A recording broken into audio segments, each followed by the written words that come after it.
शारीरिक हे झालेलं लक्षणं. तणावाचं शारीरिक लक्षण. शारीरिक लक्षणे. हम्म, एकूण किती लक्षणं पाहिली आपण? 4 प्रकारची पाहिली. बरोबर आहे. हो. भावनिक. वार्तनिक पण पाहिलं सर, वार्तनिक पण पाहिलं. शेवटचा जो प्रकार होता तो वार्तनिक होता. म्हणजे वार्तनिक एकूण पण. कोण सगळी सांगा एकदा. बौद्धिक, भावनिक, शारीरिक आणि वार्तनिक. वार्तनिक. बौद्धिक लक्षणं, भावनिक लक्षणं, शारीरिक लक्षणं, वार्तनिक लक्षणं अशी एकंदरीतच सर्वच स्तरावरील, शरीराच्या सर्व स्तरावरील लक्षणं आपण वेगवेगळी त्या ठिकाणी ताणतणावाची पाहिलेली आहेत. आता पुढचा आपण भाग बघूया थोडा. काय आहे? काय म्हणले बघा.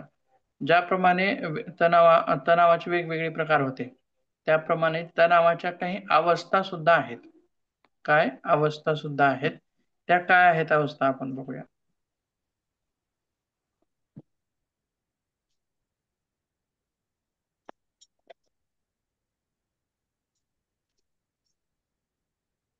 बघा, ताणतणाव अवस्था किंवा हॅन्स सेले या मानसशास्त्रज्ञाने 1936 साली ताणतणावाच्या 3 अवस्था सांगितल्या आहेत असं सुद्धा म्हटलंय.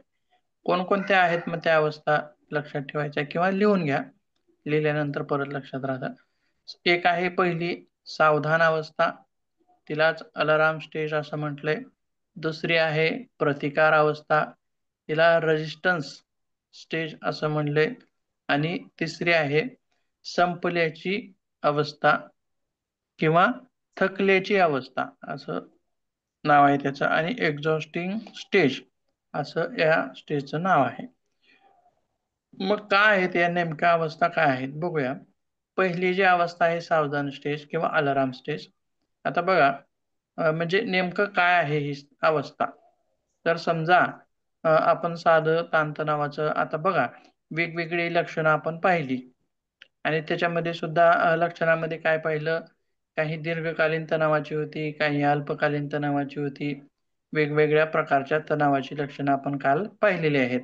म्हणजे हे सर्व पाहिल्याच्या नंतर एकंदरीतच आपल्याला असं कळायला पाहिजे किंवा आपल्या जीवनात सुद्धा जर एखादा ताणतणाव आलेला असेल किंवा अशी लक्षणं जर आपल्या जीवनामध्ये दिसत असतील, तर आपण वेळीच समजून जायला पाहिजे.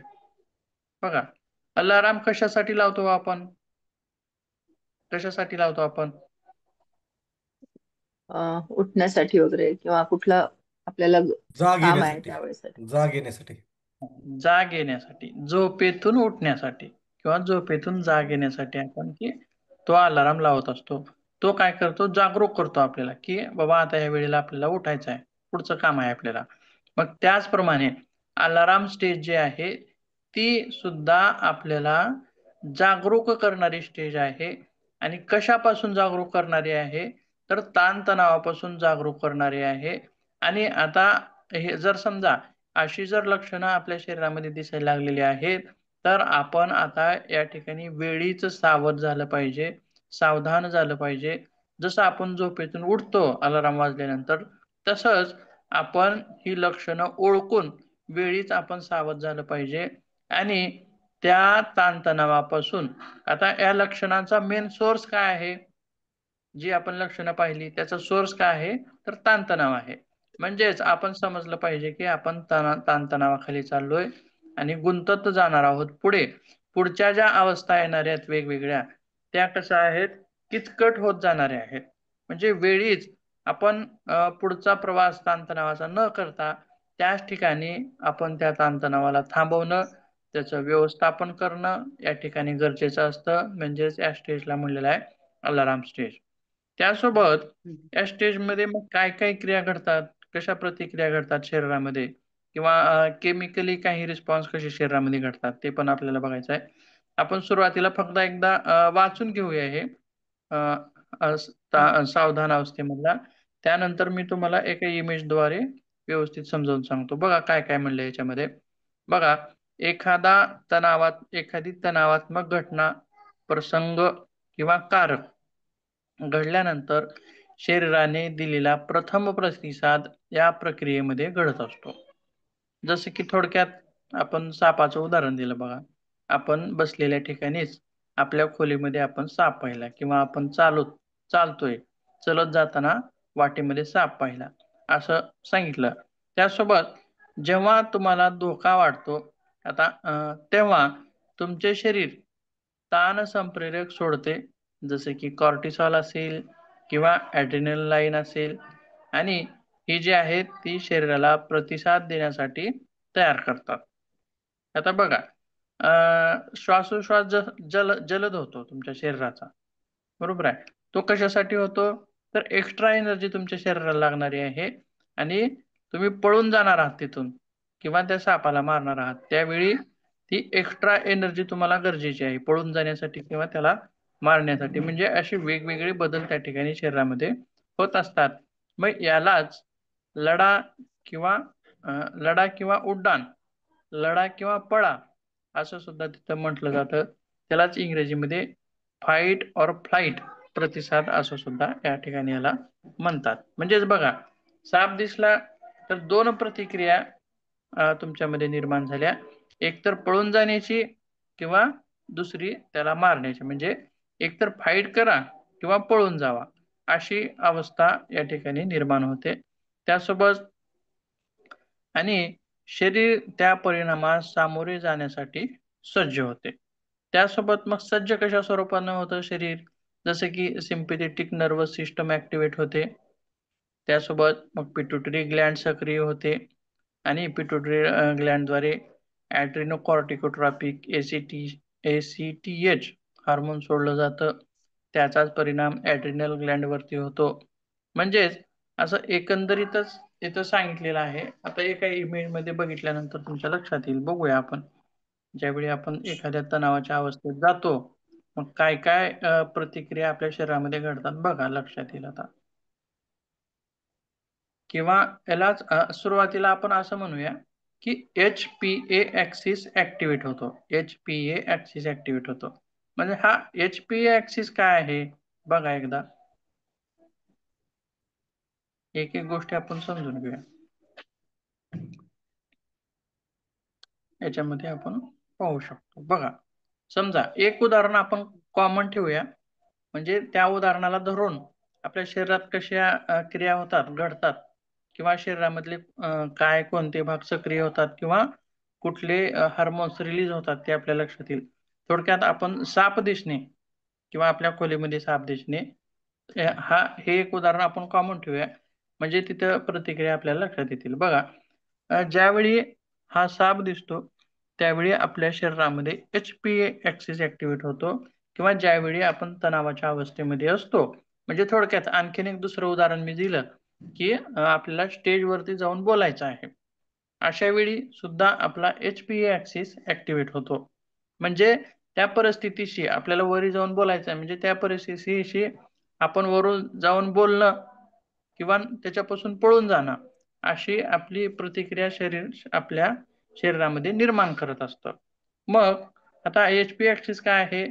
तर हायपोथॅलॅमस, H, पिट्युटरी ग्लॅंड म्हणजे P आणि ॲड्रिनल ग्लॅंड म्हणजे A. ए. HPA या तीन जे ग्रंथी आहेत, तीन ज्या ग्रंथी, आता ह्या काय आहेत? ग्रंथी आहेत. आणि त्या ग्रंथी कशाला हम्म. म्हणायचं, कोणाला म्हणायचं? तर ते एक प्रकारचा स्राव स्रवले जातात त्यांच्याद्वारे. जसे की आपल्या हम्म. तोंडामध्ये लाळ ग्रंथी आहेत बघा. काय काय करतात? हम्म. लाळेची निर्मिती करतात, लाळेचे उत्पादन करतात. त्याप्रमाणेच आता तुम्हाला आणखीन एका ग्रंथीचं नाव सर्रास माहित असतं, तिचं नाव असतं थायरॉइड ग्लॅंड असं आपण तिला म्हणतो. हम्म. ती काय करते? थायरॉक्सिन नावाचं स्राव स्रवत असते. मग त्याचप्रमाणे ह्या HPA ऍक्सिस मध्ये असणाऱ्या सुद्धा जे ग्रंथी आहेत, ते जे हायपोथॅलॅमस हे वेगळे स्राव स्रवतं, पिट्युटरी ग्लॅंड वेगळे स्राव स्रवतं, ॲड्रिनल ग्लॅंड वेगवेगळे स्राव स्रवतं. जे ह्या तिन्ही ग्रंथी त्या ऍक्टिव्हेट होतात. मग आता पुढे बघूया ऍक्टिव्हेट झाल्याच्या नंतर काय काय होतं.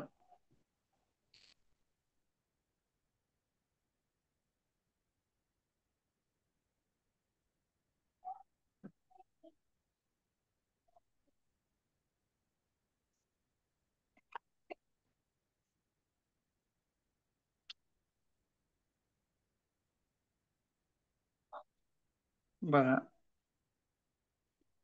आता ज्यावेळी पिट्युटरी ग्लॅन्ड ऍक्टिव्हेट होते त्यावेळी हे कधी ऍक्टिव्हेट होते? ज्यावेळी आपण तणावाला सामोरं जाणार आहोत त्यावेळी पिट्युटरी ग्लॅन्ड ऍक्टिव्हेट होते. ऍक्टिव्हेट झाल्यानंतर ती कोणता स्राव स्रवते? तर ऍड्रिनोकॉर्टिकोट्रॉपिक नावाचा हार्मोन काय करते? ती स्रवते. मग हे ऍड्रिनोकॉर्टिकोट्रॉपिक हार्मोन काय आहे? कशासाठी स्रवलं जातं? सांगता येईल का तुम्हाला? ऐकले का कधी? स्ट्रेस कमी होण्याचं. स्ट्रेस कमी होण्यासाठी नाही, हो. स्ट्रेसला प्रतिकार करण्यासाठी. अच्छा. स्ट्रेसला फेस करण्यासाठी ते तयार होतं. आणि बघा काय म्हणलंय, हे काय आहे? एक नैसर्गिक हार्मोन आहे. आणि हे पुढं काय करतं? हे परत ऍड्रिनलला सक्रिय करतं. ऍड्रिनलला सक्रिय करतं, ऍड्रिनलला उत्तेजना देतं. म्हणजे ऍड्रिनल काय आहे? बघा, ऍड्रिनल ग्लॅन्ड आता इथे दिले बघा, किडनीच्या वरती असतात. जसं की किडनीवर दोन टोप्या गाठल्यासारख्या आहेत बघा, पिवळ्या टोप्या रंगाच्या. घातल्यास. हो. खाली दोन किडनी आहेत, वरी दोन ऍड्रिनल ग्लॅन्ड आहेत. आणि मग बघा कुठून कुठून प्रवास होतोय आपला? पिट्युटरीद्वारे कॉर्टिकोट्रॉपिक हार्मोन. मग हे ऍड्रिनोकॉर्टिकोट्रॉपिक हार्मोन कुणाला उत्तेजना देतं? ऍड्रिनल ग्लॅन्डला उत्तेजना देतं, तिला सक्रिय करतं. हम्म. मग ऍड्रिनल ग्लॅन्ड सक्रिय झाल्यानंतर मग हे ऍड्रिनल ग्लॅन्ड कोणते स्राव स्रवते? ते दोन प्रकारचे, एक आहे कॉर्टिसॉल आणि कॉर्ट दुसरं आहे कॉर्टिसोल. ऍड्रेनालाईन.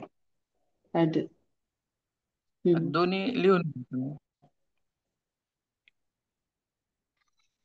एक आहे ऍड्रेनालाईनलाच एपिनेफ्रिन असं सुद्धा म्हटलं जातं. आणि हे काय करतात? शरीरामध्ये हे निर्माण झाल्यास काय करतात? तर फ्लाईट अँड फाईट प्रतिक्रियेला तोंड देतात. म्हणजे तशी प्रतिक्रिया निर्माण करतात. धोकादायक हम्म. परिस्थितीमध्ये त्या शरीराला तयार करतात. त्या परिस्थितीशी सामना करण्यासाठी आपल्या शरीराला तयार करतात. मग तयार आता करतो. काय झालं? ऍड्रिनल कडून हे दोन स्राव जे आले ते कशात मिसळले? बघा इथं एक हे दिले लहान पाईप सारखं दाखवले, मध्ये लाल हे आहे, म्हणजे हे काय आहे? नर्व ब्लड आहे स्ट्रीम. समजा, सॉरी हे आहे आर्टरी किंवा शिरा असं थोडक्यात म्हणूया आपण. हा हा. शिरामध्ये पण रक्त असतं आणि धमन्यामध्ये पण रक्त असतं. धमन्यामध्ये शुद्ध धमन्यामध्ये. असतं, शिरांमध्ये अशुद्ध असतं. म्हणजे एक लक्षात घेऊया की हे रक्तात मिसळतं. हा स्राव हम्म. रक्तात मिसळतो. मग हा स्राव रक्तात मिसळला की तो पूर्ण शरीरभर पसरतो. मग पूर्ण हम्म. शरीरभर पसरल्याच्या नंतर काय काय होतं? पूर्ण शरीरभर पसरल्याच्या नंतर एक कोणाकोणाला उत्तेजित करतात? शरीरातील कोण्या कोण्या भागाला उत्तेजित करतात? लिव्हरला. तर लिव्हर. इकडं पहिल्यांदा लिव्हर दिलंय. आणि काय म्हणले? Liver converts glycogen to glucose. म्हणजे काय? हम्म. आता समजा आज तुम्ही साप पाहिलेला आहे, मग त्यावेळी तुम्हाला पळण्यासाठी काय लागणार आहे? अतिरिक्त ग्लुकोज ऊर्जा. लागणार आहे. ऊर्जा लागते. हम्म. ते जास्त लागणार आहे. मग शरीर काय हम्म. करतं? मग समजा आता ऊर्जा लागणार आहे म्हणून तुम्ही त्याच ठिकाणी काहीतरी खात पळणार आहात का? मग ही ऊर्जा कशातून मिळत नाही. असते? Glucose liver. कशातून मिळत? ग्लुकोज. अन्नातून, खाल्लेल्या अन्नातून ते मिळत असतं, साखरेतून, ह्याच्यातून हम्म. त्याच्यातून. प्रत्येक ह्याच्यामध्ये हम्म. ग्लुकोज थोडं असतंच आणि ते आपल्याला घेतलेल्या अन्नातून मिळत असतं. मग आता हे जे ग्लुकोज आहे, मग आपण पळताना काही खात पळतो का? नाही. नाही. पळत मग त्याची पूर्तता कशी होणार? कुठून होणार? तर ती होत असते आपल्या लिव्हर मधून. लिव्हर काय हम्म. आहे? तर हे आहे, स्टोरेज रूम आहे. कशाची? हम्म. ग्लुकोजची. ग्लुकोजची काय हम्म. आहे? ती स्टोरेज रूम आहे. म्हणजे काय करतं ही लिव्हर? अतिरिक्त आपल्या समजा आपल्या रोजच्या जेवणातून जर अतिरिक्त ग्लुकोज आपल्या शरीराला मिळत असेल तर जेवढं लागतं दिवसभर तेवढं वापरतं आणि उरलेलं जे ग्लुकोज आहे त्याचं रूपांतर स्टोअर कर. ग्लायकोजन मध्ये करतं आणि काय करतो? स्टोअर करून ठेवतो. म्हणजे अशी थप्पी लागते, जसं आपण पोत्याची थप्पी लावतो तशी ग्लायकोजनची तिथं स्टोअर होत जातं. आणि हे वाढत गेलं की मग पुन्हा त्याचे परिणाम वेगवेगळे फॅट्स आहेत. बनतात. ठीक. फॅटी आणि लिव्हर. हा, मग बघा आता लिव्हर काय करतंय? ग्लायकोजनचं रूपांतर ग्लुकोजमध्ये करते अतिरिक्त आपल्या शरीराला ऊर्जा मिळण्यासाठी. आणि त्याच्यानंतर दुसरं जे चित्र दाखवले कशाचं आहे, ते शिरांचं आहे बघा. आता याच्यात काय बीपी म्हटलं, वाढतो. हा, इन्क्रीज्ड ब्लड प्रेशर म्हणजे बीपी वाढते. का वाढते हो? ताण का वाढल्यामुळे. वाढत? ताण वाढल्यामुळे तर वाढते, ठीक आहे. म्हणजे कशासाठी वाढत असेल? ब्लॉकेजेस. नाही, बीपी हृदयाला कशासाठी? हृदयाला ब्लड कमी किंवा कुठे ब्लॉकेज असेल तर मग प्रेशर वाढतं. ब्लड प्रेशर तर जसं आपण एखाद्या पाईपला बंद करतो मध्येच, तर पुढे धार मोठी होते, तशा नाही नाही, प्रकारचं तसं ते. नाही. बघा, हा. ऐका मी नाही, सांगतो. ट्रेसला सामना करण्यासाठी ना, त्या उत्पन्न झालेल्या परिस्थितीचा सामना करण्यासाठीची ती प्रोसेस. बघा आताच काय म्हणलं आपण, लिव्हर काय करतं, ग्लायकोजनचं ग्लुकोज मध्ये रूपांतर करतं. मग ते हा रूपांतर केलेलं ग्लुकोज कशात मिसळतं? रक्तात मिसळतं. मग हा रक्तात मिसळतं त्याच्यामुळं. एकाच ठिकाणी मिसळलं तर चालेल का? नाही, तर ते रक्त पूर्ण शरीरभर पसरायला पाहिजे. बरोबर आहे. हा मग ते हो करण्यासाठी, आणि ती गती तीव्र असते ना, पळून जाण्याची गती कशी असते? तीव्र असते. हो काही काहींना तीव्र असते. पळायचं सुद्धा सुचत नाही. कुठून हम्म पळायचं, नुसते पाय हलवतात, तिथं बोबडी वळल्यासारखी होते, पडतात. अशा घटना पण हम्म घडतात. म्हणजे ब्लड प्रेशर वाढतं म्हणजे पूर्ण शरीरभर आपल्याला ग्लुकोज जे पुरवण्याचं काम ह्या रक्तातून होत असतं. आणि त्याची गती वाढली म्हणजे शरीराला ऊर्जेचा सगळीकडे सगळ्या शरीरामध्ये तो पसरवला जातो ऊर्जा. हम्म त्याच्यामुळं ब्लड प्रेशर वाढलेलं असतं. त्याच्यानंतर हम्म आता इन्क्रीज्ड स्वेटिंग असं म्हणते बघा. म्हणजे काय? तर घाम. घाम आता सुटतो. घाम सुटतो शरीराला, घाम सुटतो. त्यासोबत फास्ट ब्रिदिंग. आता ही हम्म सुद्धा कशासाठी आहे फास्ट ब्रिदिंग? तर त्या तणावपूर्ण परिस्थितीला सामना करण्यासाठी आहे. जसं की हम्म साप बघितल्यानंतर आपले श्वास कसे होतात हो? जलद होतात. बरोबर आहे. फास्ट होतात, फास्ट ब्रिदिंग वाढते. म्हणजे ही सुद्धा कशासाठी? एक तर ऊर्जा आपली कशातून मिळाली? ग्लुकोजद्वारे मिळाली. बरोबर आहे. आणि हम्म दुसरी जी ऊर्जा आहे, दुसरी कशातून मिळत असते? ऑक्सिजन मधून. म्हणजेच आपण समजा एखादं कष्टाचं काम आपण करत आहोत, किंवा हम्म सहजच, किंवा पळत आहोत. तर पळत असताना काय वाढतं? आपलं श्वसन वाढतं, दीर्घ होतं, किंवा हम्म श्वासोश्वास वाढतो. का वाढतात? हम्म तर आपल्या शरीराला अतिरिक्त ऑक्सिजनची गरज असते. म्हणजे त्याच्यातून पण ऊर्जा मिळते ऑक्सिजन मधून. हे ऑक्सिजन जे आहे ते सुद्धा शरीराला ऊर्जा देतं. कार्य करण्यासाठी शरीरातील प्रत्येक पेशीला ऑक्सिजनची गरज असते. म्हणजेच त्याचप्रमाणे ह्या ताणतणावाच्या परिस्थितीला सुद्धा सामोरं जाण्यासाठी इथं ऑक्सिजन अतिरिक्त लागणार आहे. त्याच्यामुळं आपली फुफ्फुस काय करतात? फास्ट ब्रिथिंग करतात. त्यासोबत हम्म ऍक्सलरेटेड हार्ट रेट म्हणजे आणखीन काय होतं शरीरामध्ये अशा परिस्थितीमध्ये? तर हृदयाची गती वाढलेली असते. आता बघा, हम्म ब्लड प्रेशर आपण सुरुवातीला म्हटलं. म्हणजे ब्लड प्रेशर म्हणजे काय? तर आपल्या शिरांमधून, धमन्यांमधून रक्त जे वाहतंय त्याची गती, ते किती स्पीड न हम्म वाहते, आलं का लक्षात? मग ते कोणावरती डिपेंड आहे? समजा आपल्या शरीरामध्ये शिरा, रक्तवाहिन्या सगळं आहे, आणि हृदयच नसेल तर? वाहणारच नाही. ऑक्सिजन म्हणजे ऑक्सिजन वरती. म्हणजे बघा, हृदय जे आहे हे काय आहे? मोटार आहे. जसे की पाण्याची पंप मोटर असते करतो. आपल्याला. हम्म. हृदयाचं काम काय आहे? पंप करण्याचं काम आहे. पंप करणं. पंपिंग करणं. हा. आणि शिरा धमन्या जे काय आहेत त्या पाईपलाईन आहे. पाईपलाईन्स. त्या एका ठिकाणातून दुसऱ्या ठिकाणी घेऊन जाणाऱ्या त्या पाईपलाईन आहेत. जसं पाणी हम्म हौदातलं वर आपण चढवतो सिंटेक्स मध्ये, तसं म्हणजे खालचं पाणी वर जाण्यासाठी हम्म माध्यम काय आहे? पाईप आहे. आणि ताकद जी आहे किंवा पंपिंग करण्याचं काम करत असतं ती मोटर असते. म्हणजेच आपल्या शरीरामध्ये गती जी वाढली रक्ताची, ती कशामुळे वाढेल मग? तर आता समजा मोटर जर फास्ट फिरत असेल तरच पाणी प्रेशरने येतं, आणि जर सावकाश फिरत असेल तर पाणी प्रेशरने येतं का? नाही. नाही त्याचप्रमाणे नाही. याची गती तीव्र झाली की ब्लड प्रेशर वाढलं. म्हणजे रक्त वाहण्याची जी गती आहे ती वाढली आणि ताणतणावाच्या परिस्थितीमध्ये हृदय हे जोरात धडकत असतं, म्हणजे शरीराला त्याची गरज आहे असं ते, त्याच्यामुळे ते धडकत असतं. त्यासोबत पुढं काय म्हणलंय बघा, टुनेल विजन म्हणजे काय, डोळ्यापुढे अंधारी येणं किंवा डोळे विस्फारणं. विस्फारणं. भीतीदायक परिस्थितीमध्ये आपण डोळे कसे करतो, डोळे मोठे. विस्फारले जातात, मोठे होतात डोळे, हम्म. डोळ्यांचे आकार सुद्धा हम्म. वाढल्यासारखा दिसतो. त्यासोबत आणखीन पुढे एक दिले बघा, digestion slows down. Digestion slow slows down. Down म्हणजे बघा, आता समजा आपण जेवल्याच्या नंतर आपल्याला काय होतं, गुंग होतं, झोप आल्यासारखे होते. काय होते, तर डायजेशन साठी रक्त जास्त लागत असतं. म्हणजे स्लो डाऊन का झालं, तर इतरत्र ज्या घडणाऱ्या घटना आहेत आपल्या शरीरामध्ये किंवा पळण्यासाठी हे ते आपण म्हणलं, हृदय मदत करतंय, फुफ्फुस मदत करतायत, एनर्जी पुरवतायत जास्त, ग्लुकोज लिव्हर सुद्धा मदत करते त्या परिस्थितीला सामना करण्यासाठी, ग्लुकोज देऊन, एनर्जी देऊन. म्हणजे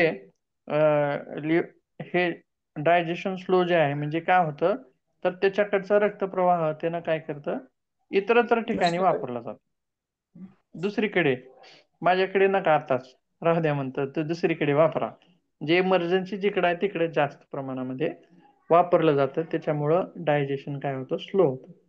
किंवा स्लो होतं. काही लोक असं होतं बघा, की जर खूपच घाबरट परिस्थिती, ताणतणावाची परिस्थिती असेल तर शौचाला आल्यासारखं सुद्धा काही जणांना होतं.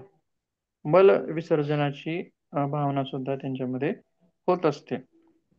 अशा वेगवेगळ्या गोष्टी ह्या ज्या घडल्या, बरोबर आहे, 1 2 3 4 5 6 7 ज्या बघितल्या आपण प्रक्रिया, त्या कशामुळे घडल्या आणि कशासाठी घडल्या, सांगा बरं आता तुम्ही. तणावाला फेस करण्यासाठी. हा ताणतणावामुळे घडल्या आणि हा तणावाला राईट, फेस करण्यासाठी. ताणतणावामुळे घडल्या आणि ताणतणावाला फेस करण्यासाठी या सगळ्या परिस्थिती घडलेल्या आहेत. हम्म. त्याच्यानंतर आता बघा, ही कोणती स्टेज पाहतोय आपण सध्या, दुसरी पाहिली आत्ताची. स्टेज पाहतोय, स्ट्रेस अलाराम स्टेज. रिस्पॉन्स आहे. Alarm stage. अलाराम स्टेज सावधान फर्स्ट स्टेज.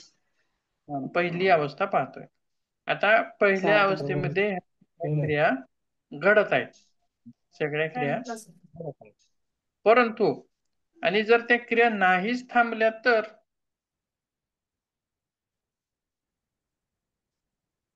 अजून असं होईल, स्ट्रेस. असं होईल का, अशी परिस्थिती असू सर शकेल का. ऐकायला नाही आलं क्लिअर, मध्ये आवाज अडकल्यामुळे काय बोललात आता ते. बघा मी काय म्हणतोय, आता ज्या वेगवेगळ्या शरीरामधले जे हे बघितले आपण परिणाम, ते हा. परिणाम आता बघा, साप दिसला आपण पळून गेलो, पळून गेल्याच्या नंतर ती हम्म. परिस्थिती निवळली की काय झालं, आपले हम्म. परत श्वास सामान्य होतात, सामान्य हृदयगती अवस्था येते. सामान्य, प्रेशर सामान्य होतं, हो. सगळं सामान्य, बरोबर आहे. म्हणजे हो. हे क्विक रिॲक्शन झाली. पण हम्म. म्हणजे हा ताणतणाव जर आपल्या शरीरामध्ये जास्त काळ टिकून राहिला तर, आता बघा, ताण डिप्रेशन मध्ये आला, जातो माणूस. नाही मला काय सांगायचं बघा, ताण आला की ह्या सगळ्या क्रिया आपल्या शरीरामध्ये घडतात, आलं का लक्षात. घडतात. ह्या हम्म. ह्या कुठपर्यंत थांबतात, मग कुठपर्यंत थांबतात, किती वेळ थांबतात, तर शरीरातील ताण निघून जाईपर्यंत थांबतात, जाईपर्यंत. बरोबर आहे. ताण हो. निघून जाईपर्यंत थांबतात. मग तणावाचे आपण कसे प्रकार बघितले, वेगवेगळे प्रकार बघितलेले आहेत. अल्पकालीन ताण, तीव्र ताण, दीर्घकालीन ताण. जर अल्पकालीन ताणाचं एखादं उदाहरण सांगा मला, म्हणजे तुम्हाला तिथे लक्षात सांगता येईल. त्या परीक्षेच्या वेळी असणारं उदाहरण. आता परीक्षेची वेळ संपत आलेली आहे आणि आपल्याला, आपण काय कसं करतो, फास्ट लिहिण्याचा प्रयत्न करतो, आपल्या डोक्यावर प्रेशर आलेलं असतं की आता वेळ संपत आलेली आहे, पटपट पटपट लिहायचं आहे, असं होतं. म्हणजे हा काय आहे, अल्पकालीन ताण आहे, अल्पकालीन ताण. कमी वेळेपुरता आहे. मग त्या वेळेपुरतच आपल्या शरीरामध्ये हे बदल झालेले असतात. आलं हम्म. लक्षात. परीक्षा संपली, पेपर दिला की हे बदल संपले. संपले. बरोबर आहे. किंवा हो. आणखीन कुठलं छोटस उदाहरण देता येईल तुम्हाला? म्हणजे सांगण्याचा उद्देश असा आहे की जितका वेळ ताण असेल तितका वेळ ही परिस्थिती अशी टिकून राहणार आहे शरीरात. पण नंतर हम्म. आता समजा आता दीर्घकालीन ताण घेतलं, मग दीर्घकालीन ताणाचा कालावधी किती असतो? मग जोपर्यंत ताण आहे तोपर्यंत राहतो तो आपल्या भरपूर ह्याच्या असतो. हिस्ट्री म्हणजे भरपूर असतो. अनिश्चित लाईफ असतो. टाईम असू शकतो. अनिश्चित असतो. महिना, 6 महिने, वर्ष, 5 वर्ष, 10 वर्ष, आयुष्यभर असं पण ते असतं. म्हणजे काय, आता इथं ही जी कारण लक्षणं सांगितली, मग ही 6 महिने जर ताण असेल तर 6 महिने अशी लक्षणं त्याच्या शरीरात राहतील. किंवा वर्षभर ताण असेल तर वर्षभर ती तशीच लक्षणं पडून राहतील. 6 वर्ष ताण आहे तर 6 वर्ष तशीच लक्षणं त्याच्यामध्ये पडून राहतील. म्हणजे ह्या क्रिया हम्म. दीर्घकालीन होतील. बरोबर आहे. आता म्हणजे कशाचं रूपांतर हो. कशात होतं बघा, मी सांगतो. कशाचं रूपांतर कशात कशात होतं. आताच आपण सापाचं उदाहरण पाहिलं की तणावाची अवस्था निवळल्यानंतर आपलं ब्लड प्रेशर काय होणार आहे? कमी होणार आहे. नॉर्मल. नॉर्मल. पण दीर्घकालीन तणावामध्ये 6 वर्षापर्यंत तशीच अवस्था राहिली तर त्या व्यक्तीचं ब्लड प्रेशर कसं राहणार आहे? वाढत जाईल. म्हणजे वाढलेलं शरीर राहणार आहे. वाढलेलंच राहणार. वाढलेलं राहणार आहे. म्हणजे तो कशाचा पेशंट दिसून येणार आहे? ब्लड हायपरटेन्शनचा प्रेशर, पेशंट. हायपरटेन्शन. हा. टेन्शनचा पेशंट म्हणून तो दिसून येणार आहे. आलं का लक्षात? म्हणजे ताणतणावाखाली असणाऱ्या व्यक्ती ब्लड प्रेशर मध्ये का असतात ते आता लक्षात येतं तुम्हाला. किंवा हम्म. ताणतणावामुळं आणखीन काय म्हणलं आपण, मधुमेह होतो. हम्म. मधुमेह होतो म्हणजे असं. मग तो कसं? किंवा पहिले जे आपण लक्षण सांगितलं बघा, लिव्हर काय करतं? ते ग्लायकोजनची लिव्हरचं ग्लुकोज मध्ये रूपांतर करतं. ग्लुकोज मध्ये करतं. म्हणजे अतिरिक्त ती काय साखर कशी ग्लुकोज झाली? तयार होतं. अतिरिक्त झाली. हम्म. मग ती आता सापाचं जे उदाहरण पाहिलं ते ताण निवळला की ती लेवल साखरेची कशी होणार आहे? सामान्य नॉर्मल. होणार आहे. पण जर 1 वर्षापर्यंत ताण असेल तर साखरेची लेवल कशी असेल त्याच्यामध्ये? जास्तच असेल. जास्तच हो. कायम असेल. लक्षात, कायम ही जास्त हम्म. असणार आहे. मग ते तपासून बघितलं की त्याच्या रक्तामध्ये साखर दिसते, जास्त दिसते. हम्म. म्हणून त्याला हम्म. मधुमेहाचा म्हणजे शुगरचा हम्म. पेशंट म्हणून घोषित केलं जातं. हम्म. लक्षात. किंवा आणखीन हो. कुठलं, जे उथळ श्वासाचं होतं बघा. म्हणजे ताणतणावाखाली असणाऱ्या व्यक्तीला हे पण असतं, धापेचा त्रास किंवा दम्याचा त्रास असा हा, सुद्धा दम होऊ लागतो. शकतो. ते उथळ श्वास जो आहे, आता सापाचं हम्म. उदाहरणामध्ये कसं होईल, ते संपलं की ते सामान्य श्वास परत चालू होणार आहे. बरोबर आहे. हो. परंतु तो ताणतणाव वर्षभर असेल तर त्याचे उथळ श्वास जे आहेत ते वर्षभर तसेच राहणार आहेत. हम्म. लक्षात. म्हणजे तो म्हणजे कशाचा पेशंट बोलताना होईल? काही करताना कंटिन्यू दम लागत जाईल त्याला. हा, दम लागणे. थोडं जरी चाललं की त्याला दम लागतो. थोडं हो. जरी काम केलं की तो थकतो. का हो. थकतो? तर कमी श्वासामुळे कमी ऑक्सिजन मिळतो. कमी ऑक्सिजन लेवल श्वासामुळे कमी होतं. म्हणजे तो कशाचा पेशंट होईल मग? फुफ्फुसाशी संबंधित विकाराचा. जसे की दमा, हा. जलद श्वसन असं होईल. बरोबर आहे.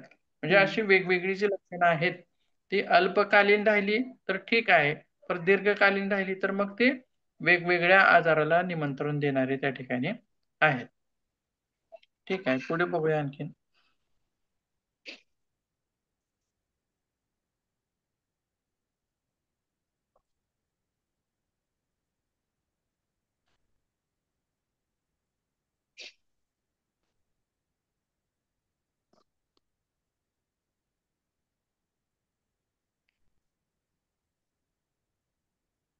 त्या लक्षणामध्ये खाली आपण लिहिले हे सगळं बघितलंय आपण बघा.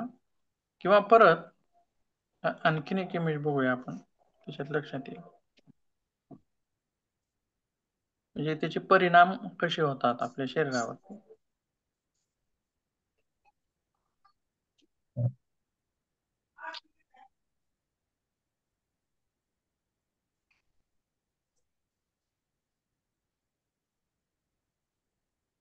एक मिनिट.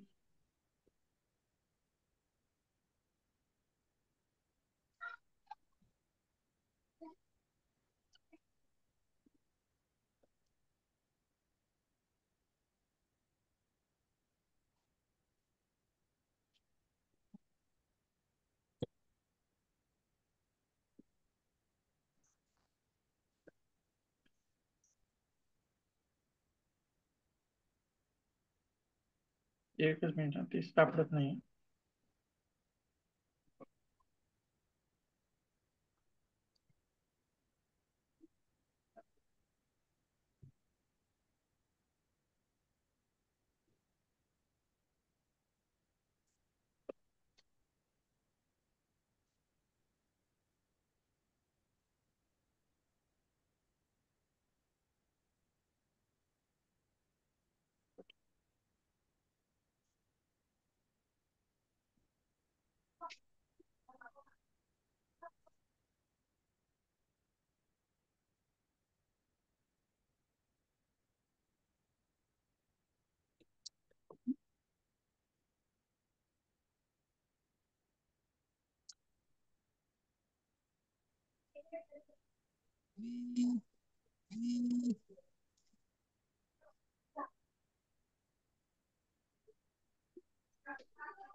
काय छान शिकवतेस की.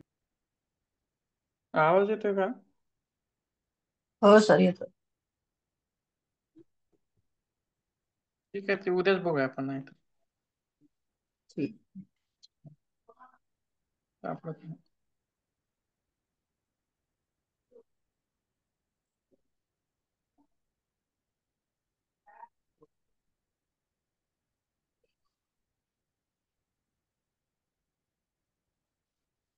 म्हणजे त्याच्यात कसं दाखवलेलं होतं की शरीरावरती कसे परिणाम होतात, म्हणजे हाडावर काय परिणाम होतात, केसांवरती काय परिणाम होतात, डोळ्यावरती काय परिणाम होतात, असं वेगवेगळं त्याच्यामध्ये होतं. किंवा फर्टिलिटीवरती त्याचा काय परिणाम होतो. ठीक आहे, ते उद्या बघूया आणखीन. थोडा हम्म. पुढचा भाग आणखीन बघूया. हम्म.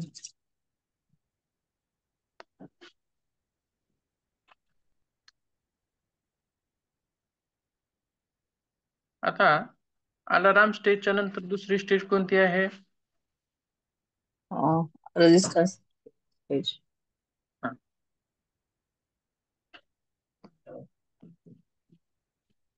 दुसरी स्टेज आहे प्रतिकार किंवा रेजिस्टन्स स्टेज. म्हणजे त्याच्यामध्ये काय आहे बघा, काय म्हणलंय, काही तणावपूर्ण परिस्थिती दीर्घ काळापर्यंत चालू राहते. जर तुम्ही तणावाचे निराकरण केले नाही आणि तुमचे शरीर उच्च सतर्कतेवर राहिल्यास ते शेवटी परिस्थितीशी जुळवून घेते आणि उच्च तणाव पातळीसह कसे जगायचे ते शिकते शरीर, बरं का. त्यासोबत या अवस्थेत तणावाचा सामना करण्याच्या प्रयत्नात शरीराला असे बदल होतात याची तुम्हाला माहिती नसते. म्हणजेच दोन्ही प्रकार आपण आत्ताच स्पष्ट केलेले आहेत. त्याच्यामध्ये जसं की रेजिस्टन्स स्टेजमध्ये काय होतं, जर समजा अलार्म स्टेजमध्ये आपण जागे नाही झालो तर तशा प्रतिक्रिया त्या तशाच शरीरामध्ये परत घडत राहतात. त्यात बऱ्याच काळापर्यंत, म्हणजे अनिश्चित काळापर्यंत. म्हणून अलार्म स्टेजला आपण जागं झालं पाहिजे. नाही झालं तर दुसऱ्या स्टेजमध्ये आपण येतो आणि ती जी अवस्था आहे ती आहे रेजिस्टन्स स्टेज, असं तिला म्हटलं जातं. त्यासोबत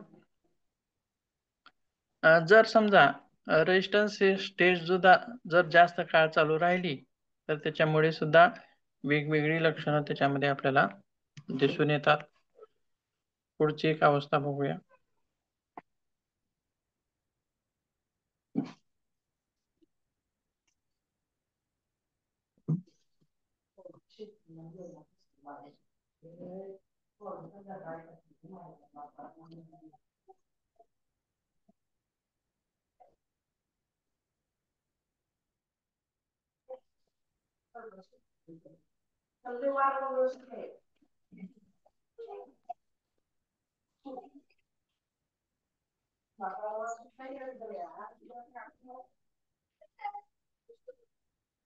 ठीक आहे, बघूया. काही इमेज शेअर होत नाहीत. बाकीचा जो भाग आहे उद्याच बघूया. पीडीएफ आहेत सर आमच्याकडे. काय म्हणलात? पीडीएफ आहेत तसे समोर आमच्या. येते का पीडीएफ तुमच्याकडे? आहे आमच्याकडे आहेत. आम्ही दुसऱ्या ह्याच्यात फोनवर किंवा असं बघतोय. माझ्याकडे तरी आहे.